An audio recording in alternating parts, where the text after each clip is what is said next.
18 books, 5,820 pages, 365 days. This is how I've consistently read throughout 2025.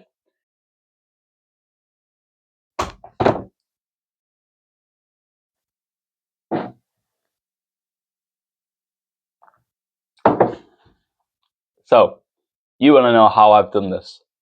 How have I consistently read about 15 pages a day? Now, I won't lie to you, I didn't have a 365-day streak. No. There's been days where I've skipped. It's been impossible. I've been working 13 hours a day. But it's about the days where you can do stuff. You make sure you do it. I made it part of my identity. So, every day, pretty much when I wake up, I will go and read for about an hour. Just get it out of the way, and it's done. I decided that I am a person who wants to read an hour a day.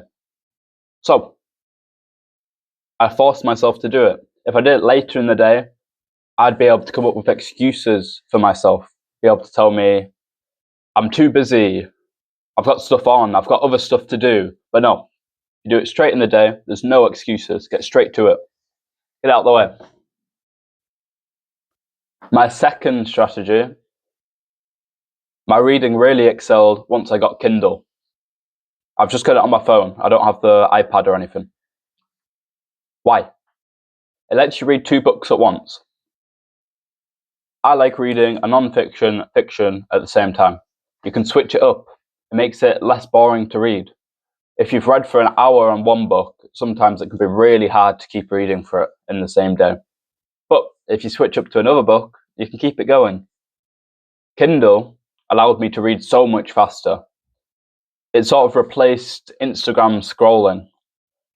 It's the same sort of thing. I tricked my brain. Each side swipe, the same as Instagram. I read so much more and quicker than I did with a real book. Now, I still like real books, but I'm definitely going to be reading more on Kindle in the future. I like keeping fiction books, hardcover stuff. It's just nicer to have. Feels better. It's a nicer habit. So, what it really came down to is the compound effect. I could never have done this in a day. I couldn't have read all those books in a week even if I dedicated all my time to it. It's through consistent effort that you're going to see the best results. What really showed that to me was this book, Compound Effect. If you've been on self-improvement, you already know what the compound effect is. It maybe hasn't been told to you with its specific name or by that author, but the book will really help put it into perspective. How those little habits add up and you'll end up a completely different person after a year, 2 years of these habits. If you do them for 10 days, it doesn't mean anything. 10 days in the gym, you're not going to really notice a difference. But give it a year and suddenly you've got a new body. Why read?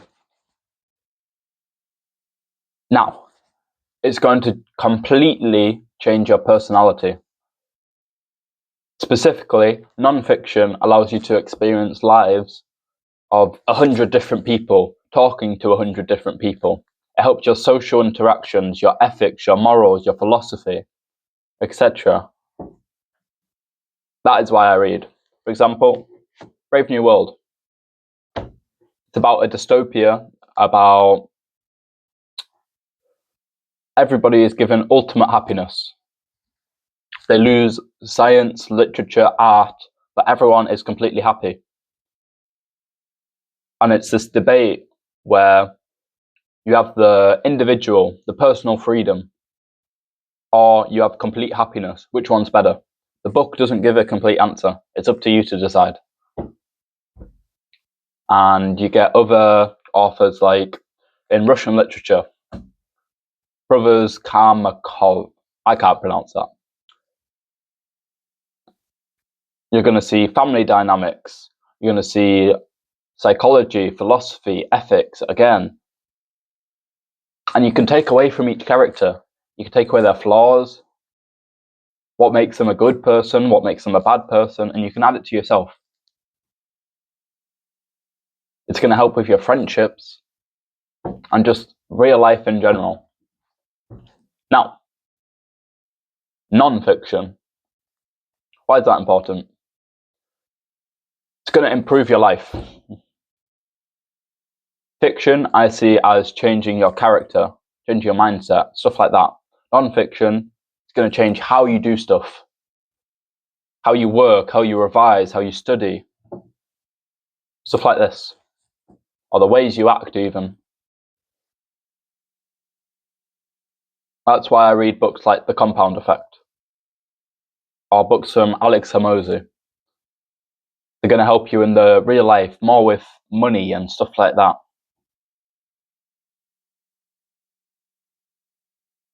So, if you take one thing from this video, read consistently. Whether it's 10 pages a day, 5 minutes a day, just open the book, read a page. And once you make that habit, you're going to be able to consistently read, and it'll add up over time. All that you have to do is open the book.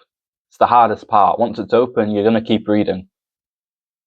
Especially if you pick books you're actually interested in. Don't just go off what the latest trend is, what everybody is saying they're reading and enjoying. Go off what you want to read, what you're interested in. That's why I read dystopian novels, Russian literature, because I'm more interested in that than UK literature, like Pride and Prejudice.